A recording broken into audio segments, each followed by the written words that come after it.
we will now change tack a little bit. Jason Millett. Jason, welcome to the session. Jason's, again, somewhat unique in terms of this group of people on the board of, I think, 4 fintechs in Australia, and is a former CIO for a large financial institution. Again, I think you're going to give us a slightly different perspective, again, from a board perspective, but really a board director heavily embedded in the tech security and startup sector. Jason, giving you the leg up on your CV, I'll let you finish it off and then help us understand cybersecurity from your perspective. Thanks, Peter, and really appreciate the opportunity to share some thoughts and ideas on what is such a critical subject matter. In the first instance, fintechs, by their nature, have a technology DNA, but also by the need to create value at speed, often fall into the trap of not dotting the I's and crossing the T's as it relates to vulnerabilities. And across my 4 boards, there's a level of maturity and different journeys that we're undertaking in order to ensure that our customers are not exposed as a result of our technology and our distribution of our services to anything that they shouldn't be. So we take that extraordinarily seriously. On one end of the scale, one of my groups are just in the process of getting their SOC 2 certification, which certification around being able to protect yourself and your assets is important, but it's unevenly spread. So what we're observing, and across the other businesses, what we're observing is, if you want to do business with a tier 1 bank, you better make sure you've got all of your certifications done. You've got to make sure that you're complying within the Australian context around CPS 234, around the other APRA requirements around information security. You've got to make sure that you've got evidenced detail in order to actually be able to cross the threshold to be able to do business. And so with one of my less mature businesses, we're getting the SOC where we have the fundamentals around encryption at rest and in motion. We have good network design. We have good tooling, good monitoring. But we've also, because it can be a massively financially burdensome overlay on a small company, we've also adopted the approach of not being, you don't need to be the fastest when you're being chased by a tiger. You just can't afford to be the slowest. And unfortunately, there are more tigers out there, so you can't actually even afford to be the 3rd slowest or the 4th slowest. You've actually got to be up there in the pack and keep yourself constant. So what we are doing across all of the businesses, we're educating our staff, we're educating our customers, and we're making sure that we're not going to be responsible or the cause of a breach. Now, with my most mature company, which is doing lots of interesting embedded finance work, access to payment rails, access to customer data, et cetera, that was born in the cloud. So we've been able to essentially construct our cyber threat position from a really strong place of good design, secure by design, best practice as it relates to monitoring and tooling, and ensuring that we have defense in depth. So making sure that if someone does try to breach, we get that early, and we're able to shut down our network perimeter areas in order to be able to protect those key assets of not only the services that we provide, but also the data that our customers need us to utilize in order to be able to provide those services. So it's from a board perspective, it's on the board agenda every month. And maybe a more practical question. It's a bit like the discussion with Susan. I mean, At what point do you need to, for example, have a CISO or CSO as a startup or fintech? I mean, do you have a head of cybersecurity at any of the four? And what would be your decision-making process about, look, this is the time we need to probably look a bit more at governance as well as the actual investment of go and find, I'm sure it's a highly paid head of cybersecurity, but yeah, what's the sort of thinking at board level and with the CEOs around the org structure? Thanks, Peter. It's a constant juggle between what's affordable and what's necessary. So in some of the businesses, it's about who's buying our services and what their requirements are in order for us to be able to do business with them. CISO as a service is something that we consume in two of our businesses.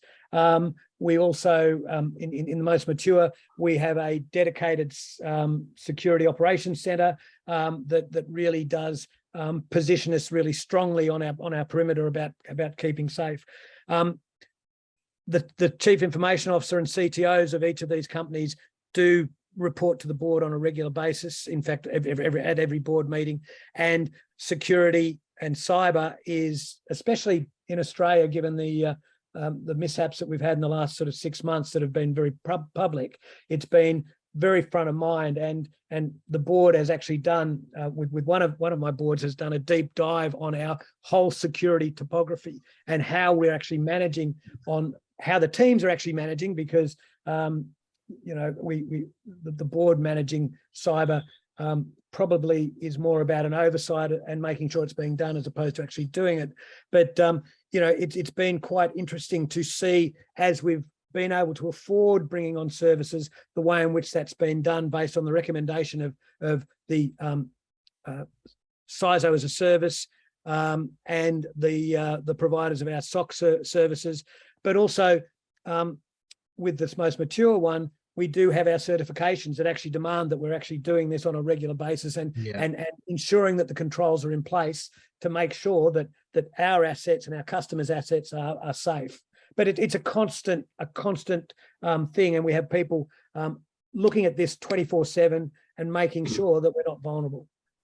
Yeah, and it's a really good point you've made. It's probably not as much governance in terms of people and org structure alone. It's actually whatever you sign up in terms of the frameworks and licensing and accreditation. Jason, thanks for your insights. It's been fantastic to, again, get that sort of fintech startup perspective. And likewise, I appreciate you taking the time out tonight. Tony, we're leaving the best to last here. You've had the benefit of listening to everyone. I've got you teed up for a couple of things already around governance, and I suspect there's a bit of prioritization. And you know, as an advisor to businesses, I mean, where do you start? Just from my perspective, Tony's executive director, cybersecurity at 𝗕cie. It's a well-known advisory firm in Australia with offices in Jakarta and Singapore as well. Tony, and I know you'll probably want to talk about your industry work as well. I'll hand it over to you to round out the CV and then bring us home in the last 5 to 10 minutes. Fantastic, Peter. Can I confirm you can hear me okay? Loud and clear. Excellent. Brilliant. So as Peter suggested, I have done a fair bit of work, both in the advisory and consulting space for cyber. I was, up until December, a board member for the Australian Information Security Association. I did that for 3 years. I've worked internationally with an organisation called 𝗙cie𝗺𝗺𝗂𝗊, that is the international certification body for cybersecurity professionals, working out of Hong Kong. Did a lot of work out of London and also in Washington, DC with the US government. Now, in terms of some of the things that from my experience, and I've been doing this for probably more than I should admit, so I've looked at this year particularly, and I think that particularly with what's going on in the world this year, I can point to 5, in my belief, 5 trends that we're going to see in the world of cybersecurity. And some of these have been alluded to by the comments of Steve and by Jason already. And I did want to touch very briefly on the fact that economic downturn globally, we're seeing it, of course, in Australia, we're seeing it globally with challenges to do with inflation. We're seeing Silicon Valley now going on a massive hiring freeze and letting people go. This all points to a lack of resources and budget. And I think you'll find that as companies start to feel the pinch from the economic downturn globally, and by lack of that discretionary spending by consumers, there's going to be constraints in terms of operational outlays, in terms of cyber budgets. And I think, Jason, to your point, you were talking about some of those 4 companies that you're on the board of, having to sort of choose between, what's most cost effective work versus what it can afford to do. And this is really going to impact cyber and IT type related budgets. I think that's one of them. Related to economic downturn impacting organizations, we see traditionally, particularly for those in law enforcement, I'm sure this is no news to you, crime rates go up. You're going to find cybercrime is going to become something that's going to increase as the downturn affects standards of living globally. History shows this, it happens. Very, very anonymous environment that cyber criminals can operate in with very minimal chance of them being caught means that you're going to find cybercrime related instances go up. The Australian Cybersecurity Centre only recently published a report showing that we have a cybercrime reported every 7 minutes here in Australia, and that's an increase on last year. The third one related perhaps to this is the convergence of AI. I know this was talked about prior by Steve around some of the AI that we're seeing. The OpenAI, the ChatGPT, in equal measures excites me and scares the living daylights out of me. I do absolutely admit that. It's given a potential insight into what AI can do. I think there's a lot of really good use cases for it. But guess what? I think you're going to get some really ugly people get some access to this thing and cause some real harm. That's the third one. Related to that, deep fakes. We're already started to see cyber criminals using much more craftier and more cunning ways of circumventing a lot of these human-based protections. I'm sure we've all received text messages purporting to be from a supplier trying to get us to click on a link. Deepfake technology is only going to increase the prevalence of that. It's going to confuse people, even sophisticated people, such as myself. And I admit I've fallen for a phishing campaign many years ago, and I've done this for a long time. And then the fifth one, which I wanted to sort of touch on, that has probably more of a widespread global impact, will be around cyber and privacy. In Australia, alluding, Jason, to your comments around some of the instances that we saw towards the end of last year with some of the big, with Medibank, of course, and with Optus, we're going to see cyber and privacy evolve. Privacy already in Europe, we're seeing massive fines being issued on account of GDPR. In the US and California, we're seeing the CPRA that's come into effect, which now governs how privacy is practiced at that level. There's a big review in the Privacy Act here in Australia and some of those sort of minor changes that happened last year around penalties. So you're going to see that at a global level, privacy will be elevated to a very significant business consideration. And of course, these days, data is the new gold is no longer the case, or data is the new oil. It's become more like data is the new asbestos. So companies are really looking at trying to offload data they don't need because it presents a toxic asset. Peter, over to you. That's fantastic. I mean, I think the five trends is a really good way to finish this off.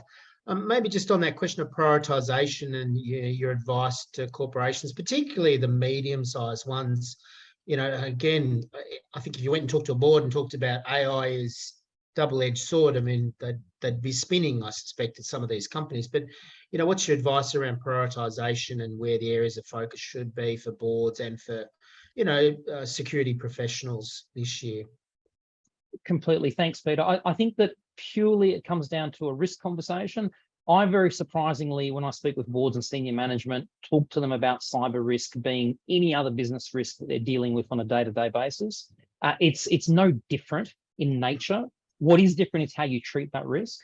And it comes down to the individual organization and what they're doing, understanding those processes and what they're trying to achieve, what data they've actually got. A lot of organizations actually have no idea the level of data that they have and the processes behind how they're treating that data, helping them understand absence of data governance, yeah. Oh, completely. And I think, look, I say this perhaps controversially. I think my industry particularly has had a terrible habit over the last 20, 30 years going into boards, talking techno-babble and expecting them to understand, and then looking at board members and saying, hang on, you don't know what I'm talking about. You're not fit to be on a board. the reality is board members are expected to have their noses in and their fingers out. And I think many people in my industry haven't realized that yet. I think it's starting to mature, that understanding. And I think that there's a lot more practitioners out there who are more prepared to have that business related conversation around risk and take those technical terms and translate them to business. I suspect there's a few directors not wanting to be on boards these days with some of the challenges confronting them. Thanks, Tony. That was fantastic, and I think a really good way to wrap up the session. I mean, I think from my perspective, again, always learn something from these sessions. I'm probably a little bit alarmed about the link between ChatGPT and AI and cybersecurity, but that'll give me something to go away and do some more research on and think about the challenges I think that that presents, as well as the opportunities as well. Look, for me, it's been great to be here on this APAC hour. Came together late last week, so thank all the speakers for giving up their time today.